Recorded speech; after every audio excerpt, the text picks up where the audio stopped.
السلام علیکم ورحمۃ اللہ وبرکاتہ۔ الحمد للہ ان الحمد للہ نحمده ونستعینه ونستغفره ونعوذ باللہ من شرور انفسنا ومن سیئات اعمالنا من يهده الله فلا مضل له ومن يضلل الله فلا هادي له واشهد ان لا اله الا الله واشهد ان محمدا عبده ورسوله اما بعد فان خير الحديث كتاب الله وخير الهدي هدي محمد صلى الله عليه وعلى اله وسلم وشر الامور محدثاتها وكل محدثة بدعة وكل بدعة ضلالة وكل ضلالة في النار۔ رب اشرح لي صدري ويسر لي امري ويسر لي امري ويسر لي امري واحلل عقدة من لساني يفقهوا قولي۔ ہر قسم کی تعریف اللہ رب العزت کے لیے لائق اور زیبا ہے، جو ساری کائنات کا خالق، مالک، مربی اور منتظم ہے۔ درود و سلام ہو انبیاء اکرام پر، خصوصاً نبی مکرم رحمت للعالمین امام الانبیاء محمد صلی اللہ علیہ وسلم پر، آپ کے اہل بیت پر اور صحابہ اکرام پر۔ معزز سامعین اکرام، آج سورہ احزاب کی آیت نمبر 9 سے کلاس رہے گی۔ اللہ رب العزت سے دعا ہے کہ اللہ رب العزت ہمیں صحیح معنوں میں قرآن مقدس کا فہم حاصل کرنے کی توفیق عطا فرمائے، آمین یا رب العالمین۔ اعوذ باللہ من الشیطان الرجیم۔ یا ایہا الذین آمنوا اذکروا نعمت اللہ علیکم اذ جاءتکم جنود فارسلنا علیہم ریحا وجنودا لم تروها وكان الله بما تعملون بصيرا۔ یا ایھا الذین آمنوا اذکروا نعمت اللہ علیکم، اے وہ لوگوں جو ایمان لائے ہو، اللہ کی نعمت کو یاد کرو۔ نعمت سے مراد جو نعمت اللہ رب العزت عطا کرتا ہے وہ بھی ہے، اور مصیبتوں سے جو بچاتا ہے وہ بھی ہے۔ اس لیے اس کا ترجمہ یہاں پہ کیا گیا، اے ایمان والو تم اپنے اوپر اللہ کے احسان یاد کرو۔ تو جو احسان، جو نعمت اللہ رب العزت کی ہے، ان نعمتوں کو یاد رکھنا، یہ یہاں سے ہمیں سبق ملا۔ یہاں پر کون سی نعمت کا ذکر کیا جا رہا ہے، یا کون سی مصیبت سے اللہ رب العزت نے اس سے بچایا؟ جب تمہیں لشکروں نے آ لیا تھا، یعنی چاروں طرف سے تمہیں گھیر لیا گیا تھا دشمنوں کے ذریعے سے، پھر ہم نے ان پر آندھی بھیجی، ریحن، ہم نے تمہیں ہوا بھیجی، آندھی بھیجی، اور فرشتوں اور ایسے لشکر، یعنی فرشتوں کے لشکر بھیجے جنہیں تم نے دیکھا نہیں، جو فرشتے تمہیں دکھائی نہیں دیتے تھے، اور تم جو عمل کرتے ہو اللہ اسے خوب دیکھنے والا ہے۔ اللہ جو عمل تم کر رہے تھے اس میدان کارزار میں یا اس مصیبت سے بچنے کے لیے، لوگوں کو بچانے کے لیے، اللہ اسے دیکھ رہا تھا۔ اس آیت کا شان نزول اس طرح ہے، یہ واقعہ ہے اصل میں غزوہ احزاب کا، اور یہ غزوہ خندق کے نام سے بھی جانا جاتا ہے۔ غزوہ اس کو کہتے ہیں جس میں نبی کریم صلی اللہ علیہ وسلم صحابہ کے ساتھ یدھ میں خود شامل ہوں، اسے غزوہ کہتے ہیں۔ اور سریہ اسے کہتے ہیں جس میں صحابہ اکرام اکیلے جاتے ہو ظلم کا خاتمہ کرنے کے لیے۔ تو اس جنگ کا، اس غزوے کا شان نزول اس طرح ہے کہ ہم جانتے ہیں، اس کے پہلے ہم مکی صورتیں پڑھ رہے تھے، تو مکہ کے اندر نبی کریم صلی اللہ علیہ وسلم لوگوں کو اندھ وشواس سے ہٹا رہے تھے، انہیں وشواس دلا رہے تھے، اور ان کے اندھ وشواس کے بارے میں انہیں بتا رہے تھے کہ یہ جو تمہارا وشواس ہے یہ اندھا ہے، یہ تمہارا خالق اور مالک نہیں ہے، تم کبھی پتھر کے پیچھے، کبھی پیڑ کے پیچھے، کبھی انسان کے اور کبھی جانوروں، یہ اس کی عبادت کر رہے ہو، جبکہ خالق کائنات تو وہ کچھ اللہ رب العزت کی یعنی معرفت کرا رہے تھے۔ کچھ لوگ آپ کی بات مان رہے تھے، اور جو لوگ بات مان رہے تھے، یعنی مکہ کے جو کرائم تھے، نبی کریم صلی اللہ علیہ وسلم اس کو ختم کرنے پر کام کر رہے تھے۔ مکی زندگی کے اندر جو وحی نازل ہو رہی تھی، تو مکہ کے اندر جو برائیاں تھی اس کو ختم کرنے کی تھی۔ تو برائیاں کیسے ختم ہوتی، تو اس کے اوپر 6 پوائنٹس پر کام کیا جا رہا تھا، جس کو ارکان ایمان کہتے ہیں۔ اللہ پر ایمان، فرشتوں پر ایمان، کتابوں پر ایمان، مرنے کے بعد کی زندگی پہ ایمان، تقدیر پہ ایمان. تو اللہ توحید پر جس کو ایمان ہو جاتا تو وہ دنیا، کیونکہ کرائم کیوں کرتے ہیں لوگ؟ دنیا کو چاہنے کے لیے، دنیا کو حاصل کرنے کے لیے. اللہ رب العزت کی وحدانیت کا جب یقین ہو جاتا، اللہ کو جب پہچان لیتے، اللہ کو جان لیتے، تو دنیا کو حاصل کرنے سے زیادہ اللہ رب العزت کو حاصل کرنا، یعنی اللہ کی مرضی، اللہ رب العزت کو پا لینے کی زیادہ کوشش کرتے. آخرت کا جب یقین ہو جاتا تو ہر گناہ کرنے کے پہلے وہ رکتے کہ ہمیں اللہ کے ہاں اس کا حساب دینا ہے. تقدیر پر ایمان ہو جاتا تو انہیں یہ یقین ہو جاتا کہ جو لکھا ہوا ہے اتنا ہی ملے گا. اس طریقے سے جو سلیم الفطرت لوگ تھے، جو صحیح روحیں تھیں، وہ ایمان میں آ گئی اور انہوں نے کرائم کو چھوڑ دیا. انہوں نے، کیونکہ انہیں مرنے کے بعد کی زندگی کا یقین آ گیا، انہوں نے برائیوں کو چھوڑ دیا کہ ہمیں حساب دینا ہے. انہیں دنیا ایک طرف دکھنے لگی اور دوسری طرف دنیا کا بنانے والا، تو دنیا کے بنانے والے کو حاصل کرنے، یعنی اللہ رب العزت کو حاصل کرنے کے لیے وہ لگ گئے.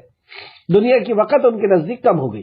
تقدیر پر جب یقین آیا تو اور کرائم کا لیول ختم ہو گیا جو سلیم الفطرت لوگ تھے ان کے اندر.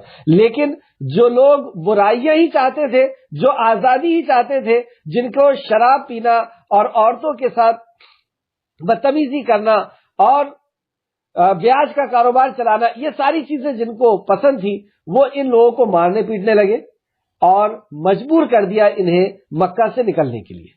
تو نبی کریم صلی اللہ علیہ وسلم نے صحابہ اکرام کو اجازت دی اور یہ مکہ سے نکل کر کے مدینہ اکٹھا ہونے لگے.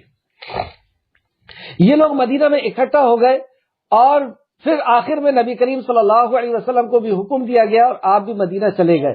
اب مدینہ میں صرف یہی لوگ بچے جو سلیم الفطرت لوگ تھے، جو بیاج کا کاروبار نہیں کرتے تھے، جو شراب نہیں پیتے تھے، جو ماں کی عزت کرتے تھے، عورت کی عزت کرتے تھے، بچی کو زندہ دفن نہیں کرتے تھے، اور جن کے اندر اندھ وشواس نہیں تھا، جو ایک مالک پر وشواس کرنے والے تھے، جو اللہ پر، اللہ کے نبی پر اور مرنے کے بعد کی زندگی پر یقین کرنے والے تھے. ایسے لوگ ہو گئے اور یہ ایک بہترین معاشرہ، ایک بہترین سوسائٹی منظر عام پر آئی.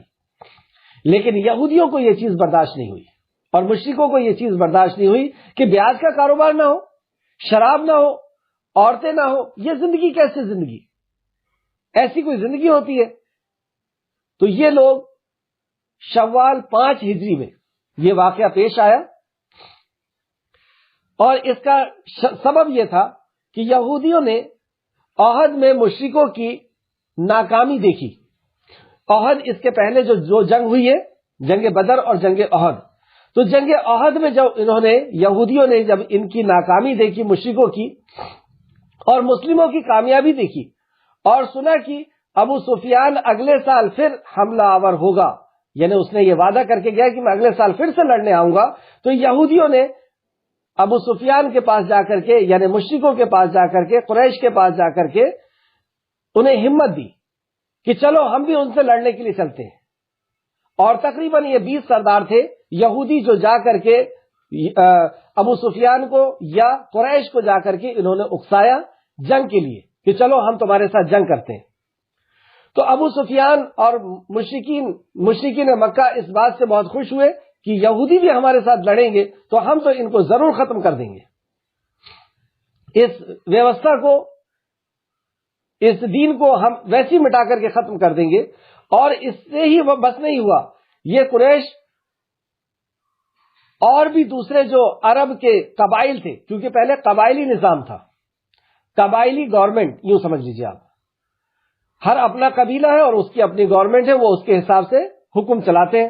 تو یہ اور بھی گورنمنٹ کو اور بھی قبیلوں کو انہوں نے اکٹھا کرنا شروع کیا اور پورا عرب ان کے ساتھ، قبیلائی نظام جتنے تھے وہ ان کے ساتھ ہو گئے اور بہت تیزی کے ساتھ انہوں نے ایک اپنے لشکر کو تیار کیا جس میں پورا عرب ایک طرف ہے اور ایک چھوٹا سا مدینہ ایک طرف ہے. تقریباً 10,000 سولجر، 10,000 فوجیں، لشکر ان کے ساتھ تیار ہوا اور جس کا لیڈر یعنی جس کا سپہ سالار ابو سفیان تھے. اس وقت انہوں نے اسلام نہیں لائے تھے. تو ابو سفیان کے زیر ماتحت اتنا 10,000 کا لشکر تیار ہوا. اب جب یہ بات نبی کریم صلی اللہ علیہ وسلم کو پتا چلی کہ اتنا بڑا لشکر جو پورا عرب مل کر کے مدینہ کو ختم کر دینا چاہتا ہے، اور ختم کرنے کی وجہ کیا ہے کہ ان کی عیاشیاں ختم ہو رہی ہیں، یہاں پر بیاج کا کاروبار نہیں ہے، شراب نہیں ہے، عورتوں کے ساتھ جو ہے بدتمیزی وہ لوگ نہیں کر سکتے ہیں، اور یہاں پر اندھ وشواس نہیں ہے، ایک مالک کی عبادت ہوتی ہے، یہ ساری چیزیں ان کو برداشت نہیں ہوئی، کیونکہ پہلے یہودی چل رہے تھے اور نصرانی چل رہے تھے، اب یہ تیسری چیز آ گئی ہے، یہ اس کو الگ سے سمجھ رہے تھے اور اس کو یہ ختم کر دینا چاہتے تھے۔ تو نبی کریم صلی اللہ علیہ وسلم کو یہ بات جب پتہ چلی تو آپ نے صحابہ سے مشورہ کیا کہ کیا کیا جائے مدینہ کو بچانے کے لیے۔ تو اس سے یہ پتہ چلا کہ مشورہ کر کے نبی کریم صلی اللہ علیہ وسلم کام کیا کرتے تھے اپنے صحابہ سے، جبکہ نبی کریم صلی اللہ علیہ وسلم کے اوپر وحی آتی ہے، آپ کو مشورے کی کیا ضرورت، لیکن یہ نیم اور یہ طریقہ بتا دینا تھا قیامت تک آنے والے مسلمان کو کہ جب بھی آپ کوئی کام کریں تو اپنے ساتھیوں سے مشورہ کریں۔ بہرحال مشورے میں یہ بات طے پائی کہ سلمان فارسی رضی اللہ عنہ جو فارس کے رہنے والے تھے، انہوں نے ایک مشورہ دیا جو عرب کے لیے بالکل انوکھا تھا۔ آپ نے مشورہ دیا کہ خندق کھودی جائے، یعنی ایسا گڈھا کھودا جائے مدینہ کے ارد گرد کنارے میں باؤنڈری پر کہ اس سے یہ لوگ اس کے اندر داخل ہو کر کے یہ لوگ مدینہ کی طرف نہ آ پائے۔ تو یہ بھی ایک مشورہ بہت بڑا چیلنج بھی تھا کہ ایسے سخت سردی کے زمانے میں کون خندق کھودے گا، اتنی بڑی خندق، اس کی بھی لمبائی چوڑائی انشاءاللہ تعالی میں آگے بتاتا ہوں آپ کو۔ لیکن یہ مشورہ پاس کیا گیا اور نبی کریم صلی اللہ علیہ وسلم اور صحابہ اکرام نے مل کر کے اس خندق کی کھدائی شروع کر دی، اور 300 کے لشکر کو لے کر 3000 کے لشکر کو لے کر کے خندق جب کھد گئی تو اس خندق کے پاس میں لوگوں کو یعنی دشمن کو روکنے کے لیے نبی کریم صلی اللہ علیہ وسلم 3000 لوگوں کو لے کر کے وہاں پر پہنچ گئے۔ بنو قریظہ نے، اب یہ جو 3000 کا لشکر نبی کریم صلی اللہ علیہ وسلم کے ساتھ گیا تھا تو اس میں اصل میں منافق بھی تھے، اور اب یہاں پر اللہ رب العزت کی آزمائش تھی، کیونکہ اللہ رب العزت ہر دور میں آزماتا ہے اور اچھے اور برے لوگوں کو الگ کر دیتا ہے۔ آزمائش کی دو وجہ ہے، ایک وجہ تو یہ ہے کہ اللہ کی قربت کا یہ ذریعہ بن جاتی ہے، مطلب جو نیک لوگ ہیں وہ اللہ رب العزت کی قربت کا ان کے لیے ذریعہ ہو جاتا ہے، اور یہ آزمائش کبھی بندے کی طرف سے بھی آتی ہے کبھی اللہ کی طرف سے بھی آتی ہے، لیکن حکم اللہ کا ہی ہوتا ہے۔ تو آزمائش کے ذریعے سے جو نیکوکار لوگ ہیں ان کو تراشا جاتا ہے اور ان کو اونچے مقام و مرتبے پر پہنچایا جاتا ہے، اللہ کی قربت انہیں نصیب ہوتی ہے۔ اور آزمائش کی دوسری وجہ یہ ہے کہ جو لوگ صرف نام رکھ کر کے، صرف نعرے بازی کر کے، صرف اپنے آپ کو شمار کر کے مسلمانوں کے اندر شامل ہے، وہ آزمائش میں چھٹ جاتے ہیں۔ جیسے ہی، کیونکہ آپ دیکھیں جب بھٹی میں کندن کو رکھا جاتا ہے یعنی سونے کو رکھا جاتا ہے تو وہ سچے کو یعنی صحیح سونے کو الگ کر دیتی ہے اور اس کے اندر جو ملاوٹ ہوتی ہے اس کو الگ کر دیتی ہے۔ تو یہ وہ بھٹی ہوتی ہے اللہ رب العزت کی طرف سے آزمائش کی، کہ اس میں جو سچے مومن ہیں وہ ہٹ جاتے ہیں، وہ الگ نظر آ جاتے ہیں، اور جو منافق ہیں وہ کچرے کی طرح، جو جھوٹے لوگ ہیں وہ کچرے کی طرح ہٹ جاتے ہیں۔ تو یہ آزمائش اللہ رب العزت کی طرف سے جنگ احزاب کے نام سے جو جانی جاتی ہے، یا جنگ خندق کے نام سے جانی جاتی ہے، جس میں سخت 1 مہینے کا مارکا یہ تھا، اور اس کے بعد پھر اللہ رب العزت کی مدد آئی، اور بغیر اللہ کی مدد کے کوئی بھی کامیاب اور کامران نہیں ہو سکتا، نہ ہماری طاقت سے، نہ ہماری صلاحیت سے، نہ ہمارے افراد سے، کسی چیز سے ہم کامیاب نہیں ہو سکتے جب تک اللہ رب العزت کی مدد نہ آئے۔ بہرحال جب نبی کریم صلی اللہ علیہ وسلم 3000 لوگوں کو لے کر کے وہاں پہنچے تو بنو قریظہ نے معاہدہ توڑ دیا۔ بنو قریظہ کون؟ یہ مدینے کے اندر 3 قبائل تھے، اس میں کا ایک قبیلہ جو یہودی قبیلہ تھا، 2 قبیلے تو پہلے ہی مدینہ چھوڑ کر کے چلے گئے تھے۔ یہ بنو قریظہ جو تھا یہ اس نے عہد کیا تھا نبی کریم صلی اللہ علیہ وسلم سے یعنی مسلمانوں سے کہ ہم آپ کے ساتھ رہیں گے، اور ان کی حفاظت کی ذمہ داری مسلمانوں کی تھی، کیونکہ ریاست مسلمانوں کی ریاست میں یہ لوگ رہتے تھے، اور اس سے یہ عہد تھا کہ اگر ہمارے اوپر کوئی مصیبت آئے گی تو تم بھی ہمارے ساتھ مل کر کے اس مصیبت کا سامنا کرو گے۔ تو یہ کچھ ٹائم تک تو عہد پر رہے، لیکن بار بار جب یہودیوں کی طرف سے ان کے اوپر پریشر آنے لگا تو انہوں نے معاہدہ توڑ دیا، اور بنو قریظہ نے جب معاہدہ توڑا تو مسلمان کے دلوں پر بہت گہرا اثر پڑا کہ اتنی بڑی تعداد نے ہم سے معاہدہ توڑ دیا، اور وہ یہودیوں کے ساتھ جا کر کے، مشرکین کے ساتھ جا کر کے مل گئے، اب ہمارا کیا ہوگا؟ یہاں پر ایک آزمائش تھی، لیکن مومن جو تھے وہ ثابت قدم رہے اور منافقوں کے قدم اکھڑ گئے اور وہ سامنے آ گئے، ان کی باتیں سامنے آ گئی۔ اور اب ہم دیکھتے ہیں کہ کس طریقے سے مومنوں نے اپنا کردار نبھایا اور منافقوں نے کیا کیا۔ آیت کی طرف پھر سے آئیں، آیت نمبر 9، یا ایھا الذین آمنوا اذکروا نعمت اللہ علیکم، اے ایمان والو تم اپنے اوپر اللہ کے احسان کو یاد کرو، اللہ کی نعمت یعنی مصیبت سے تمہیں جو بچایا ہے اسے یاد کرو، جب تمہیں کفار نے کے لشکروں نے آ لیا تھا، یعنی چاروں طرف سے مدینہ کا گھیراؤ کر لیا گیا تھا۔ آپ سمجھ رہے ہیں کہ مکہ ہی نہیں، قریش ہی نہیں، یہودی ہی نہیں، عرب کے جتنے بھی قبائل تھے انہیں دعوت دیا گیا تھا اور انہیں اکٹھا کر کے یہ مدینہ کے اوپر چڑھائی کر رہے تھے۔ پورا عرب صرف ایک چھوٹے سے مدینہ کے اوپر آ گیا تھا۔ پھر ہم نے ان کے اوپر آندھی بھیجی۔ اب یہ آندھی بھی ایسی تھی کہ سخت ٹھنڈ کے موسم میں تیز ہوا چلتی تھی ٹھنڈی، اور اس کے اندر دھول تھی، ڈسٹ تھا، اور یہ ڈسٹ اور دھول کے ساتھ جب ہوا چلی تو ان کے خیمے اکھڑ گئے، ان کے جانور بھاگنے لگے، ہنڈیاں پلٹ گئی، یعنی افراتفری کا ماحول ہو گیا۔ یہ اللہ کی طرف سے مدد آئی، لیکن ایک دم سے ترنت نہیں آ گئی، 1 مہینے تک سخت ماحول رہا۔ انشاءاللہ تعالیٰ آگے کی آیتوں میں وہ چیز آئے گی کہ کس طریقے سے یہ ماحول رہا اور مومنوں کے کیا کلمات تھے اور منافقوں کے کیا کلمات تھے، ان لوگوں نے کس طریقے سے ریئیکٹ کیا۔ اور ایسے لشکر بھیجے جنہیں تم نہیں دیکھ رہے تھے، یعنی فرشتوں کے لشکر آنا وہاں پر شروع ہو گئے۔ پہلے آندھی پہنچائی اللہ رب العزت نے اور فرشتوں کے لشکر پہنچا دیا، اور تم جو عمل کرتے ہو اللہ اسے خوب دیکھ رہا ہے۔ جو عمل یہ صحابہ کر رہے تھے کہ جب سلمان فارسی نے مشورہ دیا کہ خندق کھودی جائے گی، تو اب خندق کھودنے والا کون ہے؟ کوئی مزدور نہیں تھے وہاں پر، خود صحابہ اکرام اور نبی کریم صلی اللہ علیہ وسلم خندق کھود رہے تھے۔ اور 5 ہجری کا واقعہ ہے، یعنی نبی کریم صلی اللہ علیہ وسلم مدینہ سے ہجرت کر کے جب مکہ سے ہجرت کر کے جب مدینہ آئے تھے تو صرف 5 سال ہوئے تھے۔ آپ سمجھ سکتے ہیں وہ دور کتنا سخت تھا، یعنی کتنا کمزور دور تھا، غریبی کا دور تھا، اور اس وقت کوئی بھی ان کے مزدور نہیں تھے کہ وہ جا کر کے خندق کھود رہے ہوں، خود نبی کریم صلی اللہ علیہ وسلم اور صحابہ اکرام کھود رہے تھے، اور ایسی کڑاکے کی ٹھنڈ کا ماحول، لیکن اس کے باوجود اللہ کے نبی کا حکم ہے اور وہ خندق کھودی جا رہی تھی، اور خندق بھی کوئی چھوٹی موٹی نہیں تھی۔ 5544 میٹر لمبی یہ خندق تھی، یعنی اگر اس کو آپ ڈیوائیڈ کریں گے 3 سے فٹ کے حساب سے اگر دیکھیں گے تو 16-17 ہزار فٹ لمبی یہ خندق تھی، اور اس کی چوڑائی 1.62 میٹر یعنی تقریباً 15 فٹ اس کی چوڑائی تھی، اور اس کی گہرائی 3.234 میٹر یعنی تقریباً 10 فٹ اس کی گہرائی تھی۔ اب اور مدینہ کیسا ہے؟ ہم سب جانتے ہیں مدینہ پتھر کا شہر ہے، چٹانوں کا شہر، پتھر کا، کالے پتھر کا شہر، سخت پتھر۔ وہاں پر یہ مدینہ کی باؤنڈری میں ایسی خندق کھودی جانی ہے۔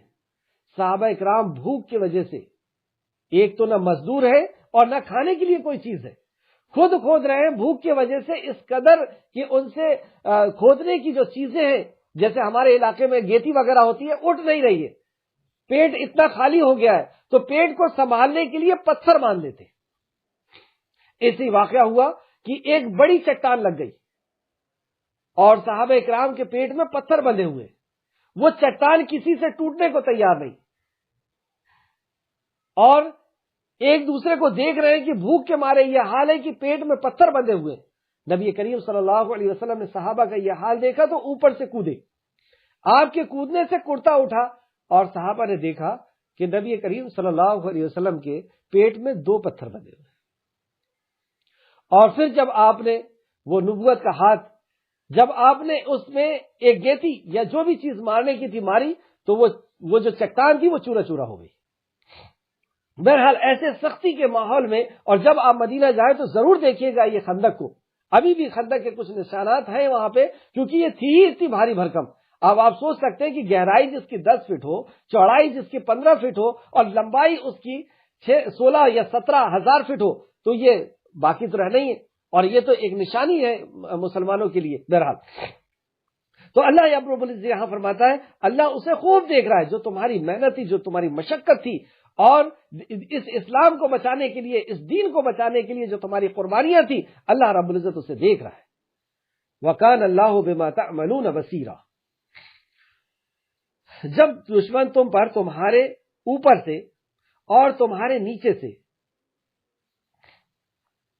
چڑھ آئے، مطلب یہ پہاڑ کے پیچھے سے، اوپر سے، نیچے سے، چاروں طرف سے مدینے کو جب گھیرنے لگے اور جب آنکھیں ہٹ گئیں، یعنی ایسا دہشت کا ماحول تھا کہ چند لوگ مدینہ کے اندر ہیں اور چاروں طرف سے، اور مدینہ کے اندر بھی جو قبیلہ ہے بنو قریظہ، اس نے بھی دھوکہ دے دیا ہے۔ اب کیا حال ہوگا کہ چاروں طرف سے جب فوجیں آ رہی ہیں اور تم مٹھی بھر لوگ تھے تو تمہاری آنکھیں ہٹ چکی تھی، یعنی دہشت کی وجہ سے تم سیدھا نہیں دیکھ پا رہے تھے۔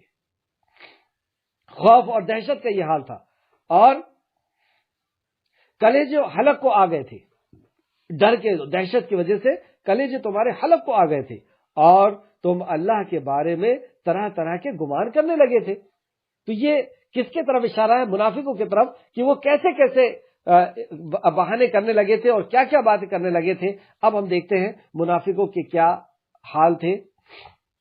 آیت نمبر 11، وہاں مومن آزمائے گئے اور شدت سے ہلا دیے گئے۔ یہاں پہ اللہ رب العزت نے کہا کہ مومنوں کو اللہ نے، جیسے اللہ نے اس کے پہلے بھی ہم نے پڑھ چکے ہیں کہ اللہ فرماتا ہے کہ تم نے یہ کہہ دیا کہ ہم ایمان والے ہیں اور تمہیں چھوڑ دیا جائے گا، تمہیں آزمایا نہیں جائے گا، تمہیں ضرور آزمایا جائے گا، تمہیں خوف سے۔ تو سب سے پہلے اللہ رب العزت خوف سے آزماتا ہے، تمہیں بھوک سے آزمایا جائے گا، تمہیں مال کے چلے جانے سے آزمایا جائے گا، یہاں تک کہ تمہیں جان سے بھی آزمایا جا سکتا ہے۔ تو اللہ رب العزت جیسا چاہتا ہے مومنوں کو آزماتا ہے، اور اس آزمائش کی بھٹی میں ڈال کر کے اسے نکھار کر کے باہر لاتا ہے، انہیں اپنی قربت نصیب کرتا ہے اور انہیں اونچا مقام اور مرتبہ عطا کرتا ہے، اور جو منافق ہیں وہ کچرے کی طرح چھٹ جاتے ہیں۔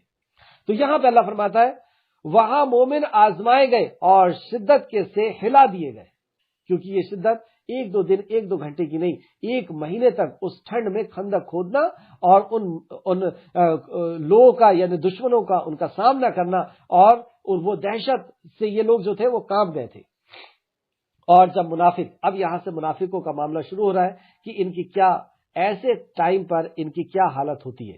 اور جب منافق اور جن لوگوں کے دلوں میں مرض تھا، مرض یعنی وہی نفاق کا مرض، شک کا مرض، کہ پتہ نہیں جنت ہے یا نہیں، جہنم ہے یا نہیں، آخرت ہے یا نہیں، اللہ ہے یا نہیں، مرنے کے بعد زندگی ہے یا نہیں، واقعی اللہ کے نبی ہے یا نہیں، یہ شک کی بیماری۔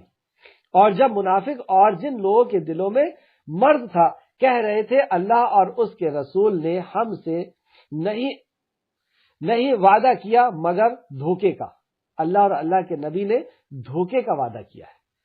تو اب یہ سمجھ لیں کہ منافق کی صفت یہاں سے چل رہی ہے، اور ہم اپنا جائزہ لینا شروع کریں۔ اللہ رب العزت نے جو بھی وعدے کیا ہے، اس وعدے کو دھوکے کا وعدہ سمجھنا یہ منافق کی صفت ہے۔ اب قرآن کے اندر ہم دیکھیں کہ کہاں کہاں اللہ رب العزت نے وعدہ کیا، کس کس چیز میں۔ جیسے جنت کا وعدہ کیا، الا الذین آمنوا وعملوا الصالحات، میں جنت دوں گا۔ اس طریقے سے کہا وَإِن تَنصُرُوا اللَّهَ يَنصُرُكُمْ وَيُثَبِّتْ أَقْدَامَكُمْ، تم میرے دین کی مدد کرو میں تمہاری مدد کروں گا، یہ اللہ کا وعدہ ہے۔ اب اللہ نے وعدہ کیا ہے کہ تم میرے دین کی مدد کرو، اور کوئی شخص دین کی مدد کر رہا ہے اور وہ یہ سمجھ رہا ہے کہ یہ تو اب مارا گیا، یا یہ تو ختم کر دیا جائے گا، یا تو یہ برباد ہو جائے گا، یا تو اس کی دنیا مٹ جائے گی، گویا کہ یہ شک کر رہا ہے اللہ کے وعدے پر، اور جو اللہ کے وعدے پر شک کرتا ہے وہ منافق ہے۔ اللہ اور اس کے رسول نے ہم سے نہیں وعدہ کیا مگر دھوکے کا، تو یہ منافق کا تھا۔ اور جب ان میں سے ایک گروہ نے کہا تھا اے اہل یثرب، اہل یثرب یعنی اے مدینہ کے لوگوں، یثرب مدینہ کے تقریباً حدیث کے اندر، کتاب کے اندر 11 نام آتے ہیں، تفسیر ابن کثیر میں 11 نام بتائے گئے ہیں مدینہ کے، جس میں سے ایک نام یثرب بھی ہے۔ تو اے اہل یثرب، آج تمہارے لیے لشکر کے ساتھ کوئی قیام گاہ نہیں، لہٰذا تم لوٹ جاؤ۔ اب یہ خود تو لوٹ رہے ہیں لیکن دوسروں کو بھی برگلا رہے ہیں وہاں جنگ سے کہ تم بھی یہاں پہ لوٹ جاؤ، اب یہاں پہ کوئی قیام گاہ نہیں، یہ جو وعدہ تھا یہ سب جھوٹا ہے، اتنا بڑا لشکر آ رہا ہے 10,000 کا، اور تم کتنے ہو، گنتی کے 3,000 ہو، اور اس میں سے بھی ہم لوگ تو بھاگ رہے ہیں، اور تم بھی یہاں سے بھاگ جاؤ، اب کوئی قیام گاہ نہیں۔ یہ منافق کی صفت، اللہ کے وعدے کو جھوٹا سمجھنا، اور دشمن کو یہ سمجھنا کہ وہ حق کو ختم کر دے گا، حق کسی سے ختم ہونے والا نہیں۔ جاء الحق وزهق الباطل ان الباطل کان زهوقا۔ تو حق تو آیا ہی ہے کامیاب ہونے کے لیے، حق کو کوئی آنچ نہیں آ سکتی۔ اور ان میں سے ایک گروہ نے نبی سے اجازت مانگ رہا تھا۔ اب یہاں پہ کچھ گروہ بن گئے ہیں، کچھ ان کے برگلانے سے، منافقوں کے برگلانے سے یہ سب افراتفری کا ماحول ہو گیا ہے، اور کچھ منافق نبی مکرم کے پاس پہنچتے ہیں اجازت مانگنے کے لیے، یعنی جنگ سے بھاگنے کی اجازت مانگ رہے ہیں، اور بہانہ بنا کر کے۔ اور کیا بہانہ بناتے ہیں؟ وہ کہتے ہیں بے شک ہمارے گھر کھلے ہوئے ہیں، یعنی غیر محفوظ ہیں، ہم ایسی چھوڑ کر کے آ گئے، حالانکہ وہ کھلے یعنی غیر محفوظ نہیں تھے۔ اللہ فرما رہا ہے کہ وہ غیر محفوظ نہیں تھے، وہ تو صرف جنگ سے فرار چاہتے تھے، یہ تو فرار چاہنے کے لیے تم سے بہانہ مانگ رہے تھے۔ تو یہ اللہ رب العزت اب چھانٹ رہا تھا، اب یہ آزمائش کی بھٹی میں ڈال کر کے اللہ رب العزت چھانٹ رہا ہے۔ مومن جو ہے وہ ثابت قدم ہے، اللہ رب العزت کی مدد کا انتظار کر رہے ہیں، اللہ رب العزت کے وعدے پر یقین ہے، اور ڈٹے ہوئے نبی کریم صلی اللہ علیہ وسلم کے ساتھ اس سرد ٹھنڈ میں، اور خندق کھود رہے ہیں یا خندق کا محاصرہ کر رہے ہیں اور مدینہ کی حفاظت کر رہے ہیں۔ لیکن وہیں پر منافق، اللہ رب العزت چاہتا تو پہلے ہی دن ہوا کو بھیج دیتا اور لشکروں کو نازل کر دیتا آسمان سے، لیکن کیوں نہیں نازل کیا؟ اور یہ نوبت ہی نہیں آنے دیتا اللہ رب العزت۔ ایک جگہ یہ بھی آتا ہے کہ اللہ رب العزت نے دنیا قائم ہی اس لیے کی کہ حق اور باطل کی جنگ ہوتے رہے، سچ اور جھوٹ کا مقابلہ ہوتا رہے۔ تو بہرحال اللہ رب العزت یہاں پر دیکھ رہا تھا اور دنیا کو دکھا رہا تھا کہ کون سچا ہے ایمان میں اور کون جھوٹا ہے۔ تو جو جھوٹے تھے وہ اس آزمائش کے وقت میں نبی مکرم کے پاس آ کر کے بہانہ مارتے ہیں اور وہاں سے بھاگنے کے راستہ نکالتے ہیں۔ کس چیز سے بھاگ رہے ہیں؟ مدینہ کی حفاظت سے بھاگ رہے ہیں، یعنی کمزور لوگوں کی حفاظت سے، مظلوموں کی حفاظت سے یہ بھاگ رہے ہیں۔ اور یہ جو لوگ کھڑے ہیں یہ ظالم کا مقابلہ کرنے کے لیے، ظلم سے ظالم کو روکنے کے لیے کھڑے ہیں اور مظلوم کا ساتھ دینے کے لیے کھڑے ہیں۔ بہرحال آیت نمبر 14، اور اگر اس مدینہ کے اطراف سے ان پر لشکر داخل کیے جائیں، مطلب آس پاس سے ان کے شہر میں لشکر داخل کیے جائیں، ان کے دشمن چاروں طرف سے آنا شروع ہو جائے، پھر ان سے فتنہ فساد، پھر ان کے سامنے ایک فتنہ لایا جائے، فتنہ یعنی آزمائش کے بارے میں پوچھا جاتا تو وہ فوراً اس میں کود پڑتے۔ اللہ اکبر، اللہ ہم سب کو محفوظ رکھے ایسے فتنوں سے اور ایسی آزمائش سے۔ اللہ رب العزت ہم سب کی حفاظت فرما، ہمیں سب کو اگر ایسی آزمائش آ جائے تو اس میں ثابت قدمی عطا فرما، اور اس میں بس تھوڑے ہی دیر کرتے، یعنی وہ سارے کے سارے اس فتنے میں، اس آزمائش میں گمراہ ہو جاتے اور تھوڑے ہی لوگ دیر کرتے۔ اس کی تفسیر ہم دیکھتے ہیں آیت نمبر 14 کی تفسیر ابن کثیر سے، جلد نمبر 4 صفحہ نمبر 712 712۔ اگر دشمن ان پر مدینہ کے ہر جانب یعنی ہر راستے اور ہر علاقے سے آ داخل ہو، پھر ان سے فتنے کے لیے کہا جائے، یعنی فتنے سے مراد یعنی کفر میں داخل ہونے کے لیے، تو وہ بہت جلد کفر میں داخل ہو جاتے ہیں۔ اللہ، یعنی چاروں طرف سے دشمن اگر آ جائے اور وہ دہشت ان کو دے، مارنے کی، کاٹنے کی، نکال دینے کی، اور پھر یہ دھیرے سے کہے کہ تم سب کفر میں آ جاؤ، ہم تمہیں چھوڑ دیں گے، تو اللہ فرما رہا ہے کہ اگر ایسا ہوتا تو یہ سب اس کے اندر داخل ہو جاتے، تھوڑے ہی لوگ بچتے، کیونکہ یہ ایمان کی حفاظت نہیں کرتے۔ کیوں ایسا کرتے؟ کیونکہ ان کے پاس ایمان کی قدر ہی نہیں ہے، یہ ایمان جانتے ہی نہیں ہے، تو یہ حفاظت کیا کریں گے ایمان کی؟ اور جو واقعی ایمان کو جانتا ہے، اللہ رب العزت کی جسے معرفت ہے، جو آخرت کو جانتا ہے، جو نبی کو جانتا ہے صلی اللہ علیہ وسلم، جو اللہ کے کلام کو جانتا ہے، جو تقدیر کو جانتا ہے، تو جو عقیدے میں مضبوط ہوتا ہے، جو توحید میں مضبوط ہوتا ہے، جو ایمان میں مضبوط ہوتا ہے، وہ ایمان کی قیمت جانتا ہے، اور وہ ایمان کی قیمت جان کر کے وہ کفر سے ہاتھ نہیں ملاتا۔ مر جائے گا، کٹ جائے گا، نکال دیا جائے گا، لیکن وہ کفر سے ہاتھ نہیں ملائے گا۔ تو یہاں پہ فرمایا کہ فتنے سے کہا جائے یعنی کفر میں داخل ہونے کے لیے، تو وہ بہت جلد کفر میں داخل ہو جائیں گے، کیونکہ یہ ایمان کے حفاظت نہیں کرتے۔ معمولی سا خوف اور گھبراہٹ ہو تو اسے ایمان سے وابستہ کو ترک کر دیتے ہیں، ایمان سے جو وابستگی ہے، جو جوڑ ہے، اس کو یہ چھوڑ دیتے ہیں۔ ذرا سی بھی خوف اور دہشت کا ماحول ہوا، بس یہ ایمان سے پھر جاتے ہیں۔ امام قتادہ، عبد الرحمن بن زید اور ابن جریر نے اس کی تفسیر اسی طرح بیان کی ہے۔ تفسیر الطبری، جلد نمبر 21 صفحہ نمبر 165 165 آیت نمبر 15۔ اللہ ہم سب کی حفاظت فرمائے، ہم سب کی ایمان کی حفاظت فرمائے، اور ہم سب اپنے ایمان کی قیمت کو جاننا سیکھیں کہ یہ ایمان کتنا قیمتی چیز ہے، یہ ہماری جان سے زیادہ قیمتی ہے۔ آیت نمبر 15، اور بلا شبہ اس سے پہلے انہوں نے اللہ سے عہد کیا تھا تو وہ پیٹ نہیں پھیریں گے۔ اللہ سے کیا عہد کیا تھا ان منافقوں نے؟ یعنی نبی کریم صلی اللہ علیہ وسلم سے عہد کیا تھا، کیونکہ نبی سے عہد کرنا یعنی اللہ سے عہد کرنا، کیونکہ اللہ نبی اپنے طرف سے کچھ نہیں کہتے، وحی یوحا، وہ وہی کہتے ہیں جو وحی الہی ہوتی ہے۔ تو انہوں نے نبی سے عہد کیا تھا کہ ہم جنگ سے بھاگیں گے نہیں۔ یہ منافق جب جنگ میں جا رہے تھے تو یہ اس طریقے سے عہد کیا تھا، اور اللہ کے عہد کی پوچھ گچھ کی جائے گی۔ مطلب اللہ کے عہد کو تو انہوں نے توڑ دیا، تو کیا سمجھتے ہیں کہ پوچھ گچھ نہیں کی جائے گی؟ اللہ سے جو تم نے عہد کیا ہے اس عہد کی پوچھ گچھ کی جائے گی۔ جیسے ہم عہد کرتے ہیں نا نماز کے اندر، ایاک نعبد و ایاک نستعین، کہ میں تیری ہی عبادت کرتا ہوں اور تجھی سے مدد چاہتا ہوں، تو ہی میرا حاجت روا اور مشکل کشا ہے۔ اب یہ جو عہد ہم کر رہے ہیں 5 ٹائم، کیا ہم سے اس سے پوچھ گچھ نہیں کی جائے گی؟ یہی تو ہماری پیدائش کا مقصد ہے۔ بہرحال آیت نمبر 16، آپ کہہ دیجئے اگر تم موت سے یا قتل ہونے سے بھاگو گے تو کیا تمہارا بھاگنا تمہیں ہرگز نفع نہیں دے گا؟ واقعی ہم موت سے یا قتل ہونے سے بھاگ سکتے؟ یہ موت تو اللہ کی طرف سے آنی ہے، یہ زندگی اور موت کا مالک تو اللہ ہے، اور اللہ کے دین کی حفاظت نہ کر کے اور ہم موت سے بھاگے تو موت تو اسی وقت آنی ہے جس وقت لکھی ہوئی ہے۔ اجل المسمى، ایک فکس ٹائم ہے اللہ رب العزت کی طرف سے، اس میں نہ کمی کی جا سکتی ہے نہ دیری کی جا سکتی ہے۔ نہ کوئی بادشاہ بچ سکتا ہے اور نہ کوئی غریب انسان بچ سکتا ہے، نہ کوئی ڈاکٹر بچ سکتا ہے اور نہ کوئی فوجی بچ سکتا ہے، کوئی بھی اس سے نہیں بچ سکتا۔ تو یہاں فرمایا اللہ رب العزت نے، کیونکہ یہ بھاگ رہے ہیں موت سے، انہیں ایسا لگ رہا ہے کہ اللہ کی مدد نہیں آئے گی اور یہ وہاں سے نکل کر کے بھاگنے کی کوشش کر رہے ہیں، بہانے مار رہے ہیں، تو اللہ فرماتا ہے آپ کہہ دیجئے اگر تم موت سے یا قتل ہونے سے بھاگو گے تو تمہارا بھاگ جانا تمہیں ہرگز نفع نہ دے گا، اور تب تم بہت کم فائدہ اٹھا پاؤ گی، یعنی دنیا کا ہی فائدہ اٹھا پاؤ گے، پھر تمہیں سمجھ میں آ جائے گی۔ آیت نمبر 17، کہہ دیجئے کون ہے جو تمہیں اللہ سے بچا سکے اگر وہ تمہارے ساتھ کسی سختی کا ارادہ کر لے؟ اللہ رب العزت اگر تمہارے ساتھ کسی سختی کا ارادہ کر لے، کسی آزمائش کا ارادہ کر لے، کسی موت کا ارادہ کر لے، قتل ہونے کا ارادہ کر لے، ہاتھ پہ توڑ دینے اور کاٹ دینے کا ارادہ کر لے، کون بچا سکتا ہے تمہیں؟ کون سا ایسی چیز ہے جو تمہیں بچا لے؟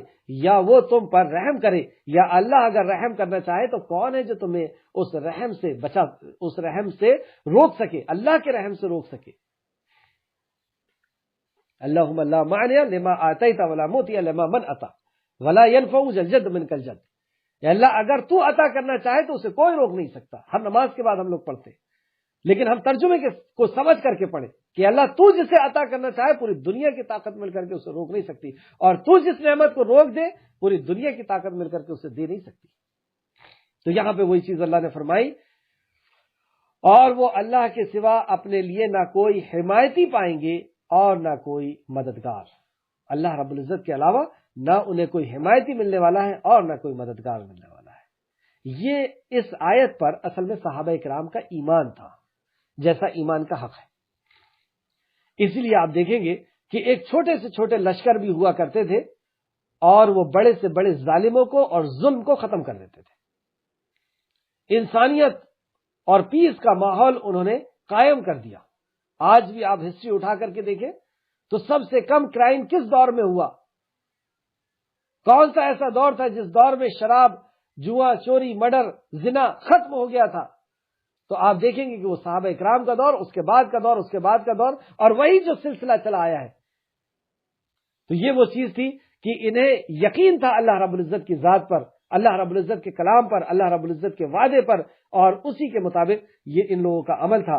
اور ایسا ہی ایمان اللہ رب العزت ہم سے بھی مطالبہ کرتا ہے کہ تمہیں ویسا ہی ایمان لانا ہوگا جیسا وہ لوگ ایمان لائے تھے، ویسا ہی عمل کرنا ہوگا جیسے وہ لوگ عمل کیے تھے، تبھی ہمارا ایمان، تبھی ہمارا عمل اللہ رب العزت کے یہاں قابل قبول ہوگا۔ یہ کسوٹی ہے، صحابہ اکرام کا عمل یہ کسوٹی ہے۔ آپ دیکھ لیں صحابہ اکرام اسی جنگ خندق کے اندر صحابہ اکرام نے کس قدر قربانیاں دی۔ ایسے ٹھنڈ کے ماحول میں خندق کھودنے کے لیے نبی کریم صلی اللہ علیہ وسلم کے حکم کی تعمیل کے لیے پتھر باندھ رہے اور کسی کو پتہ نہیں، چھپ چھپا کر کے پیچھے بنتر بندھے ہوئے ہیں، اور جب وہ کرتا اٹھ رہا ہے، جب یہ ایسا حادثہ ہو رہا ہے کہ بھوکے پڑے ہوئے ہیں، کھانے کے لیے نہیں ہے، کسی نے آ کر کے نبی کریم صلی اللہ علیہ وسلم کے کان میں دھیرے سے کہا کہ تھوڑا سا کھانا ہے، آپ چلیے آپ اس کو نوش فرما لیجیے، اور نبی کریم صلی اللہ علیہ وسلم نے سارے خندق کے صحابیوں کو بلایا اور کہا کہ چلو دعوت آئیے، اور سارے کے سارے وہاں پہنچ رہے ہیں، سب گھبرا رہے ہیں کہ کیسے ہوگا، اب کیا کھانا ملے گا، کیسے ہوگا۔ صحابی دوڑ دوڑ کر کے جا رہے ہیں، اپنی اہلیت سے کہہ رہے ہیں کہ نبی کریم صلی اللہ علیہ وسلم نے تو سب کو بلا لیا۔ وہ کہتی کیا رسول اللہ نے بلایا ہے؟ ہاں رسول اللہ نے بلایا، اب ٹینشن نہیں لینا ہے، انہوں نے بلایا نا، وہ جانے، اللہ کے نبی ہیں۔ پھر وہاں پہ معجزہ ہوا، اور وہ تھوڑا ہی کھانا جو تھا وہ سارے لوگوں کے لیے ہوا، لیکن کیسے اللہ رب العزت نے کتنے سخت حالات کے اندر یہ صحابہ کرام ڈٹے رہے نبی کریم صلی اللہ علیہ وسلم کے ساتھ۔ آخر دو آیت اور دیکھیں، آیت نمبر 18، ابھی بھی منافقوں کی صفت چل رہی ہے۔ بے شک اللہ انہیں جانتا ہے جو تم سے رکاوٹیں ڈالتے ہیں، جو تم میں رکاوٹیں ڈالتے ہیں، یعنی اس ظلم کے خلاف لڑنے میں اور مظلوم کی مدد کرنے میں جو لوگ رکاوٹیں ڈالتے ہیں، اللہ رب العزت انہیں جانتا ہے۔ ظلم کسے کہتے ہیں؟ ظلم کی تعریف، ظلم کی پریبھاشا یہ ہے کسی چیز کو اس کی جگہ سے ہٹا دینا، یہ ظلم ہے۔ اب یہ ظلم چھوٹا بھی ہوتا ہے، بڑا بھی ہوتا ہے، تو جس کی جو جگہ ہے اسے وہاں سے ہٹا دینا، جیسے ماں کی جگہ سے ماں کی جگہ کو ہٹا کر کے کسی اور کو وہ جگہ دے دینا، بیوی کو وہ جگہ دے دی، پڑوسی کو وہ جگہ دے دی، بیوی کو بیوی کی جگہ سے ہٹا کر کے اس کی جگہ کسی اور کو دے دینا تو گھر میں فساد ہو جائے گا، بھائی کی جگہ کو ہٹا کر کے کسی اور کو اس کو بٹھا دیتا، اور ساری کائنات کے خالق اور مالک کی جگہ کو کسی اور کو دے دینا، اس کی مخلوق کو، تو یہ ظلم عظیم ہو جائے گا۔ تو یہ ظلم کسی جانور کے ساتھ ہو رہا ہے یا کسی انسان کے ساتھ ہو رہا ہے، تو ظلم کے خاتمے کے لیے جب نکلا جاتا ہے تو اسے دھرم یدھ کہتے ہیں، اسے جہاد کہتے ہیں عربی میں۔ تو بے شک اللہ انہیں جانتا ہے جو تم میں سے جہاد سے رکاوٹیں ڈالنے والے تھے، اور انہیں بھی جو اپنے بھائیوں سے کہتے ہیں ہمارے پاس آ جاؤ، مطلب ایک تو خود نہیں جا رہے اور دوسروں کو بھی کہہ رہے ہیں کہ تم بھی ہمارے ساتھ آ جاؤ، مت جاؤ وہاں، مر جاؤ گے، ختم کر دیے جاؤ گے، کوئی مدد نہیں ہونا ہے۔ اور وہ جنگ میں کم ہی آتے ہیں۔ جنگ میں کب آتے ہیں وہ؟ جب ان کو مال غنیمت کی امید رہتی ہے، یا بڑائی کی امید رہتی ہے، تعریف کی امید رہتی ہے، بڑی پوسٹ کی امید رہتی ہے، اس طریقے سے وہ آتے ہیں، اس حال میں کہ وہ تمہارے ساتھ دیے سخت بخیل ہے، وہ تمہارا ساتھ دینے میں بہت بخیل ہے، بہت کنجوس ہے، وہ تمہارا ساتھ نہیں دیں گے، یعنی وہ حق کے ساتھ نہیں کھڑے ہوں گے۔ چنانچہ جب خوف آئے تو آپ انہیں دیکھیں گے۔ اب دیکھیں منافقوں کو دیکھ کر کے کیسے پہچانا جاتا ہے، یہ بھی نبی کریم اللہ رب العزت سکھاتا ہے۔ تو آپ انہیں دیکھیں گے، مطلب خوف کا جب وقت آئے گا تو آپ انہیں دیکھیں گے کہ وہ آپ کے طرف دیکھ رہے ہیں، ان کی آنکھیں اس طرح گھومتی ہے جیسے وہ شخص جس پر موت کی غشی طاری ہو، ایسی ان کی آنکھیں گھومتی ہیں جیسے موت آ گئی ہو ان کے اوپر۔ اصل میں ایمان کے اندر ایمان ضد ہے خوف کی، تو جس کے پاس ایمان ہے اسے یقین ہے کہ اللہ کی مدد آئے گی، ہم اللہ کے نبی کے ساتھ ہیں یا اللہ کے دین پر ہیں، ہم سچے منہج پر ہیں، ہم دین کے اوپر ہیں، تو ان کو اطمینان اور سکون رہتا ہے۔ لیکن ان کے پاس اطمینان اور سکون نہیں، کیونکہ یہ تو خود ہی منافق ہے، انہیں خود ہی شک میں ہے۔ تو یہ جب ذرا سی بھی خوف اور اس کا ماحول ہوتا ہے تو ان کی آنکھیں ایسی ہو جاتی ہیں جیسے اب ان کے اوپر موت طاری ہو گئی ہے۔ پھر جب خطرہ دور ہو جاتا ہے تو غنیمت یعنی مال غنیمت کے انتہائی حریص ہوتے ہیں، یعنی لالچی ہوتے ہیں، حریص بن کر تیزی کے ساتھ تمہارے بارے میں زبان درازی کرتے ہوئے آ جاتے ہیں۔ جیسی وہ جیتتے ہیں تو فوراً مال غنیمت کو حاصل کرنے کے لیے اور زبان درازی کرنے کے لیے کہ میں نے تو ایسا کیا تھا اور ویسا کیا تھا اور ایسا ہوا اور ویسا ہوا، تو یہ منہ کے بہت تیز ہوا کرتے ہیں۔ ویسے بھی جب یہ جنگ میں جاتے ہیں تو جاتے ٹائم بالکل دھیرے دھیرے پیچھے پیچھے رہیں گے، اور جنگ سے جب جیت کر کے آئیں گے تو آگے آگے چلیں گے، سینہ نکال کر کے کہ جیسے پوری جنگ انہی نے جیت کر کے آئے ہیں۔ یہ بھی ایک پہچان ان کی بتائی گئی۔ اور مومن جب جاتے ہیں تو اللہ رب جاتے ہیں تو سینہ نکال کر کے اور ظلم کو اور زیادتی کو ختم کرنے کے لیے آگے آگے ہو کر کے جاتے ہیں، اور لیکن جب جیت کے آتے ہیں تو اللہ کی حمد اور ثنا کرتے ہوئے اور پیچھے ہو کر کے اور نرمی کے ساتھ ادب کے ساتھ لوٹتے ہیں۔ لیکن ان کی پہچان بھی یہاں پہ بتائی گئی۔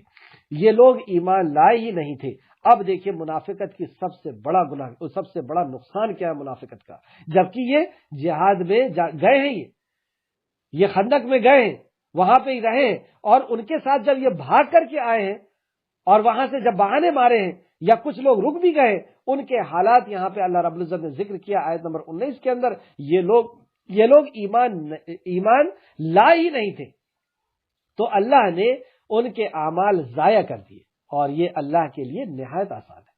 اللہ ہے وہ اعمال، تو اللہ رب العزت نے ان منافقوں کے اعمال کو ضائع کر دیتا ہے.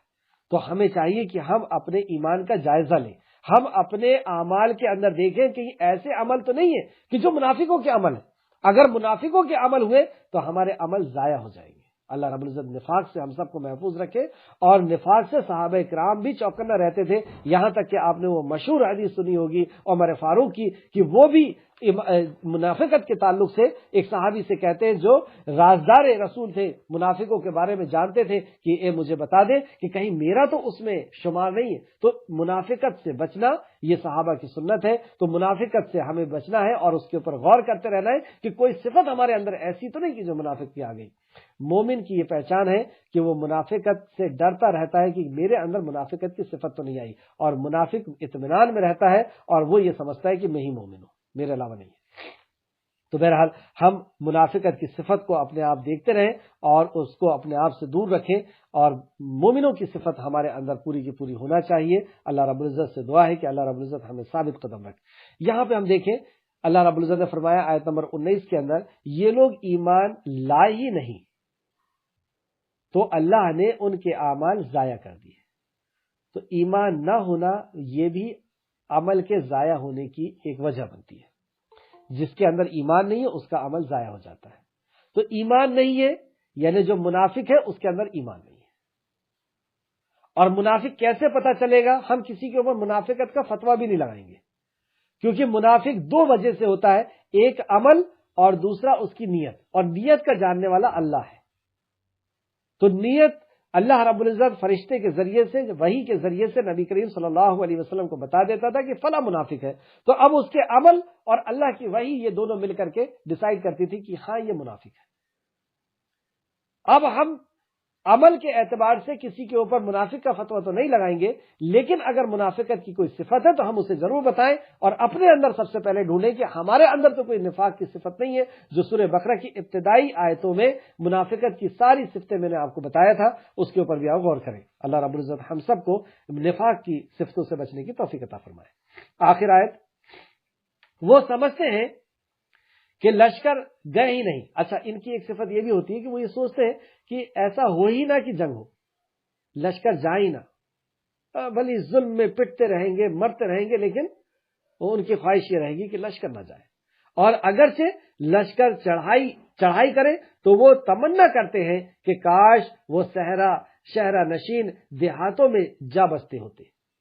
مطلب ان کی کیا خواہش ہوتی ہے کہ ہم ایسی جگہ میں رہیں جہاں پہ یہ سب ماحول ہی نہ رہے، ہم وہاں پہ بڑی اپنا آرام سے جو ہے سکون و اطمینان سے رہیں، اور یہ ماحول ہی ہمارے اوپر نہ آئے، اور وہاں تمہاری خیر دریافت کرتے رہے. مطلب وہیں صحرا میں رہ کر کے، جنگلوں میں رہ کر کے تمہاری خبر ہم دریافت کرتے رہے، اور وہیں ہم لوگ پڑے رہے، نہ ہمارا ظلم سے خاتمہ کرنے کا ہمارا سامنا ہو، نہ ہم مظلوم کی مدد کرنے کا سامنا ہو. اس طریقے سے یہ بزدل لوگ ہوا کرتے ہیں.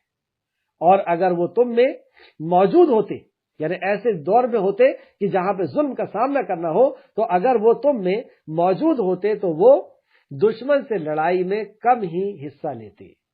یہ حصہ بھی نہیں لیتے، دشمن کی لڑائی سے حصہ نہیں لیتے. تو اللہ رب العزت سے دعا ہے کہ جو کچھ بھی ہم نے پڑھا اس میں مزید تفسیر کے حوالے سے ہمیں غور و فکر کرنے کی اللہ رب العزت توفیق دے. آج کی کلاس کا خلاصہ، اس رکوع سے ہم نے کیا سیکھا؟ پارہ 21 رکوع نمبر 18. آج کی رکوع میں کیا سبق تھے؟ سب سے پہلا مقصد زندگی کیا بتائی گئی. مقصد زندگی ہم دیکھیں آیت نمبر 9 کے اندر تھا، اللہ تعالیٰ کی نعمت کو یاد رکھنا کہ جو نعمتیں اس نے کی ہے. جیسے یہاں پہ جو نعمت کی تھی کہ ایک اتنی بڑی مصیبت سے اللہ رب العزت نے صحابہ کرام کی مدد کی تھی، ہوا کو بھیج کر کے، اس طوفان کو بھیج کر کے جو مٹی سے بھرا ہوا ٹھنڈ ہوا کا طوفان تھا، اور فرشتوں کے لشکر کو پہنچایا تھا. ہم بھی اپنی زندگی کے اندر دیکھیں کہ کیسے کیسے دور میں اللہ رب العزت نے ہماری مدد کی ہے. کبھی دشمن سے ہمیں بچایا ہے، کبھی بیماری سے ہمیں بچایا ہے، کبھی فاقے سے ہمیں بچایا ہے، کبھی بے عزتی سے ہمیں بچایا ہے۔ تو اللہ رب العزت کی نعمتوں کو ہم یاد کریں کہ انہوں نے جو اللہ نے جو نعمتیں دی ہے اس نعمت کو بھی ہم یاد رکھیں، اور جن مصیبتوں سے ہمیں بچایا ہے اس مصیبتوں کو بھی ہم یاد رکھیں۔ اس بات کا اس میں درس دیا گیا کہ اللہ تعالیٰ کی نعمتوں کو یاد رکھنا ہے، یعنی جو مصیبتوں سے اللہ رب العزت نے، ہم اپنی زندگی کا اگر جائزہ لیں تو دیکھیں آپ کہ ہم کبھی کوئی گناہ کر رہے تھے، اللہ رب العزت نے بچا لیا، کبھی ہم دشمن کے اس کے اندر تھے لیکن اللہ نے بچا لیا، کوئی ایکسیڈنٹ میں ہم جانے والے تھے لیکن اللہ نے ہمیں بچا لیا، کوئی بڑا حادثہ ہونے والا تھا، بچا لیا اللہ نے۔ اور جو نعمتیں ہمیں دی ہیں ان نعمتوں کا تو کیا شمار، نہ جس کو دیکھ سکتے، نہ گن سکتے، نہ جان سکتے، اس قدر نعمتیں اللہ رب العزت کی۔ تو یہ ہمارے لیے سب سے بڑا سبق تھا کہ یہ مقصد زندگی ہے کہ اللہ تعالیٰ کی نعمتوں کو ہمیں یاد رکھنا ہے۔ دوسرا پوائنٹ، اللہ ہمارا رب ہے۔ تو اللہ کے تعلق سے جو باتیں آئی اس میں نمبر 1، اللہ تعالیٰ وہ سب کچھ دیکھتا ہے جو تم کرتے ہو۔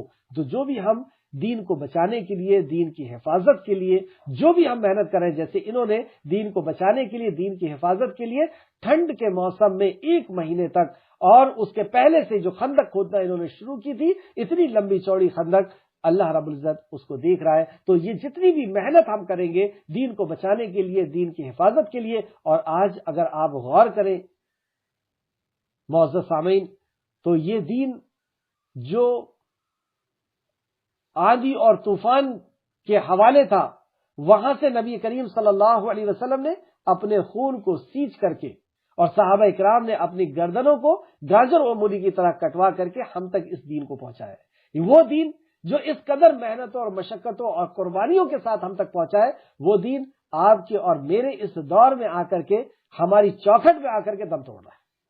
وہ دین ہماری چوکھٹ میں آ کر کے دم توڑ رہا ہے، اور ہمیں توفیق بھی نہیں ہو رہی کہ ہم اٹھ کر کے اس کو بچانے کی کوشش کریں۔ یعنی ہماری زندگیوں سے نکل رہا ہے، ہمارے خاندان، ہمارے گھر کی زندگی سے یہ دین نکل رہا ہے، یہ ختم ہو رہا ہے، لیکن ہمیں توفیق نہیں کہ ہم اس کے بارے میں سوچیں، اس کو روکنے کی۔ اور یہ دین ختم ہو گیا تو کیا سمجھتے ہیں کہ ہم بچ جائیں گے؟ ہماری عزت، ہماری بقا اسی دین کے ساتھ ہے۔ اگر یہ دین ختم ہو جائے گا تو بہنوں تم وہیں آ جاؤ گی جو 1450 سال پہلے تھی، بھائیوں تم وہیں آ جاؤ گے جہاں 1450 سال پہلے تھے، کہ مظلوم کے لیے کوئی آواز نہیں، اور عورت ذات تو کھلونا تھی، کھلونا۔ اگر ہم اس دین کو ختم کریں گے ہماری کوئی بقا نہیں ہوگی۔ یہ عزت ہمیں اس دین نے دیا ہے، یہ عورت کا مقام اس دین نے سکھایا ہے، ماں کا مقام اس دین نے سکھایا، بچی کا مقام اور باپ کا مقام اس دین نے سکھایا ہے، اور یہ دین دم توڑ رہا ہے ہماری چوکھٹ میں، لیکن ہمیں کوئی اس کی پرواہ نہیں۔ تو ہم یہ جان لیں جو آیت نمبر 15 میں بتایا، اللہ تعالی سے کیے ہوئے عہد، ہاں اللہ تعالیٰ وہ سب کچھ دیکھ رہا ہے جو تم کر رہے ہو، یعنی ہم دین کے لیے جو کر رہے ہیں اللہ رب العزت سب کچھ دیکھ رہا ہے۔ آیت نمبر 9، آیت نمبر 15، دوسرا پوائنٹ، اللہ تعالیٰ سے کیے ہوئے عہد کی پوچھ گچھ کی جائے گی۔ اللہ رب العزت سے جو بھی ہم عہد کر رہے ہیں، جیسے بکرے کی قربانی کے ٹائم ہم کیا عہد کر رہے ہیں؟ ان صلاتی و نسخی و محیای و مماتی للہ رب العالمین، اتنا بڑا عہد۔ نماز کے اندر عہد کر رہے ہیں ایاک نعبد و ایاک نستعین، جو عہد کر رہے ہیں اللہ اس کی پوچھ گچھ کرے گا۔ آیت نمبر 15 کے اندر تھا۔ تیسرا، اللہ تعالیٰ سے کوئی نہیں بچا سکتا، اللہ رب العزت سے کوئی نہیں بچا سکتا، اس سے بھاگ کر کے کہاں جائیں گے؟ آیت نمبر 17 کے اندر تھا۔ چوتھا، اگر اللہ تعالیٰ مہربانی کرنا چاہے تو اس کی رحمت کو کوئی نہیں روک سکتا۔ اللہ اگر مہربانی کرنا چاہے پوری دنیا مل کر کے اس کو روک نہیں سکتی۔ آیت نمبر 17 کے اندر، اللہ تعالیٰ کے مقابلے میں یہ لوگ کوئی حامی و مددگار نہیں ہو سکتے۔ اللہ تعالیٰ کے مقابلے میں، یعنی اللہ مارنا چاہ رہا ہے، اللہ میں عزت کرنا چاہ رہا ہے، اللہ رزق چھیننا چاہ رہا ہے، پوری دنیا تمہاری حامی اور مددگار نہیں ہو سکتی۔ آیت نمبر 17 کے اندر۔ چھٹواں، اللہ تعالیٰ منافقوں کے سارے اعمال ضائع کرنے والا ہے۔ اللہ ہم سب کو محفوظ رکھے اس منافقت سے۔ آیت نمبر 9، آیت نمبر 19، رسول اللہ صلی اللہ علیہ وسلم ہمارے رہنما ہیں۔ نمبر 1، رسول اللہ صلی اللہ علیہ وسلم نے اللہ تعالیٰ کی نعمت کو یاد رکھنا سکھایا۔ آیت نمبر 9، رسول اللہ صلی اللہ علیہ وسلم نے اللہ تعالیٰ کے بارے میں برے گمان رکھنے سے روکا، کیونکہ بندہ جیسا گمان رکھتا ہے اللہ کے بارے میں وہ ویسا ہی پاتا ہے۔ یہ حدیث نبی کریم صلی اللہ علیہ وسلم کی، یہ آیت نمبر 10 کے اندر۔ رسول اللہ صلی اللہ علیہ وسلم نے اللہ تعالیٰ کے وعدے کو قریب سمجھنے کی حقیقت کو سمجھایا، اللہ کے وعدے کو قریب سمجھنے کی حقیقت کو سمجھایا، جیسے اللہ نے فرمایا نا کہ اللہ کا وعدہ قریب ہی ہے، یعنی اللہ کی مدد قریب ہی ہے، آیت نمبر 12۔ چوتھا، رسول اللہ صلی اللہ علیہ وسلم نے رکاوٹ ڈالنے کی حقیقت سمجھائی، آیت نمبر 18۔ کامیاب لوگوں کے رویے، کامیاب لوگ کیسے ہوا کرتے ہیں؟ نمبر 1، اللہ تعالی کی نعمت کو یاد رکھنا، مطلب کامیاب لوگ جو ہوتے ہیں ان کی ایک رویہ، ان کی ایک عادت، ان کی ایک فطرت ہوتی ہے کہ وہ اللہ کی نعمتوں کو یاد رکھتے ہیں، بھولتے نہیں۔ آیت نمبر 9۔ ناکام لوگوں کے رویے، نمبر 1، اللہ تعالیٰ کے بارے میں طرح طرح کے گمان کرنا کہ ایسا نہیں ہو سکتا ہے، ویسا نہیں ہو سکتا۔ ارے کیسے نہیں ہو سکتا؟ خشک، پچھلی کل کی کلاس میں ہم نے دیکھا کہ بنجر اور سوکھی زمین ہے، لیکن ایک ہوا آتی ہے بارش کو لے کر کے اور وہ زمین کو زندہ کر دیتی ہے۔ تو ہمارا علاقہ بھی بہت بنجر ہے، اندھ وشواس کی کمی نہیں ہے، بدعت اور شرک کی کمی نہیں ہے، نہ اللہ کی نافرمانی اور عیاشیوں کی کمی نہیں ہے، لیکن ہم نا امید نہیں ہوں گے۔ اللہ رب العزت چاہے گا تو ہم اصل میں ہم بنے، اگر ہمارے اندر وہ صلاحیت ہوگی، ہمارے اندر وہ صفت ہوگی جو صفت اللہ رب العزت چاہتا ہے، جو نبی کریم صلی اللہ علیہ وسلم نے فرمایا وہ صفت ہوگی، یعنی ایمان، اخلاص اور نبی کریم صلی اللہ علیہ وسلم کا طریقہ، تو انشاءاللہ تعالی ہمارے ذریعے سے اللہ رب العزت فیصلے فرمائے گا۔ جیسے بارش کو ذریعہ بنا کر کے اور بنجر زمین کو اللہ رب العزت زندہ کرتا ہے، اسی طریقے سے ہمیں ذریعہ بنائے گا اللہ رب العزت، اور ہمارے علاقوں کو بھی اللہ رب العزت زندہ کرے گا توحید سے، ایمان سے، اخلاص سے، انشاءاللہ تعالی۔ لیکن کیا چیز شرط ہے؟ وہ آیت میں بھول رہا ہوں جس میں فرمایا گیا کہ اللہ بصیرت ہوگی، تو بصیرت کیا چیز ہے؟ وحی الہی کا علم، اس پر ایمان اور عمل۔ جب یہ چیز ہوگی بصیرت، تو انشاءاللہ تعالی اللہ رب العزت فیصلہ فرمائے گا، اور ہدایت دینا تو اللہ رب العزت کے ہی اختیار کی بات ہے۔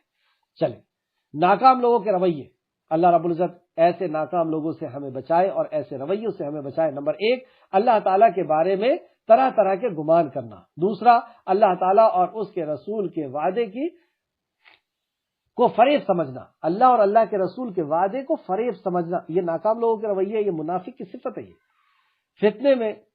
فتنے میں پڑنا، یعنی کوئی آزمائش آئی، کوئی فتنہ آیا، بس اس میں پڑ گئے۔ ارے آزمائش آئی، ہم سمجھے کہ یہ میرے لیے آزمائش ہے،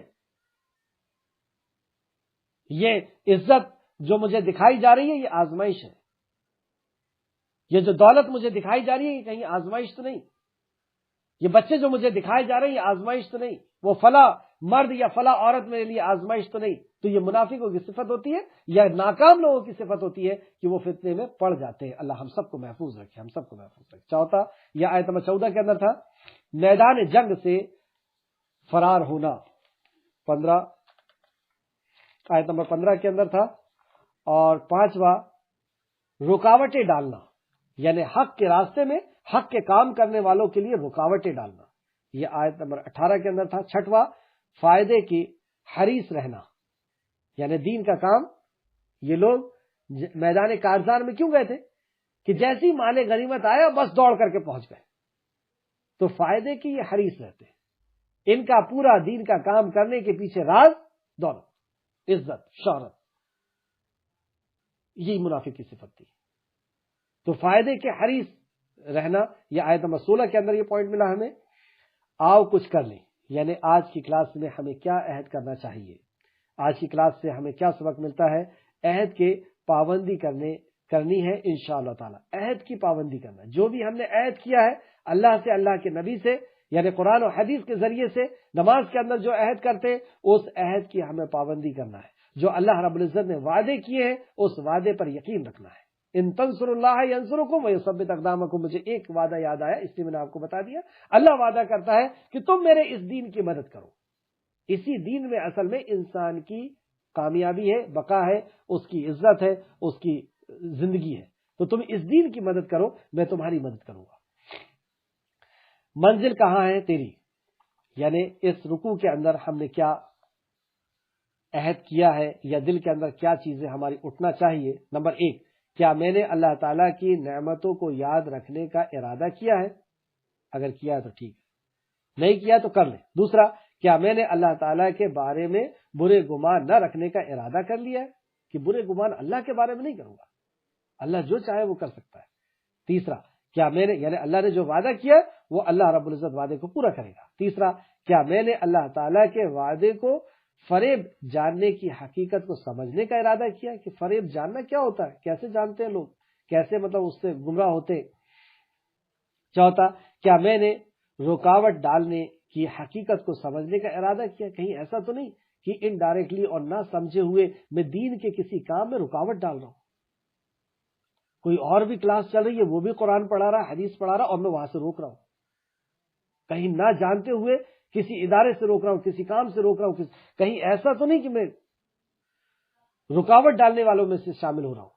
تو اس کی بھی حقیقت کو ہمیں سمجھنا ہے، کیا چیز صحیح ہے کیا غلط ہے۔ اللہ رب العزت سے دعا ہے کہ جو کچھ بھی ہم نے پڑھا اللہ رب العزت اس میں ہمیں مزید اور غور و فکر کرنے، اس پر ایمان لانے اور عمل کے ساتھ لوگوں تک پہنچانے کی توفیق و رفیق عطا فرما۔ اے خالق مالک، جب تک ہمیں زندہ رکھ دین کی محبت کے ساتھ، دین کی بقا کے ساتھ، دین کو بچانے کی فکر کے ساتھ ہمیں زندہ رکھ، ایمان اور اخلاص کے ساتھ عمل کے ساتھ ہمیں زندہ رکھ، اور جب ہمارا خاتمہ کر تو ایمان کے ساتھ ہمارا خاتمہ فرما، نیکوکاروں کے ساتھ ہمارا شمار فرما دے۔ اے خالق مالک، آمین یا رب العالمین۔ السلام علیکم ورحمۃ اللہ وبرکاتہ۔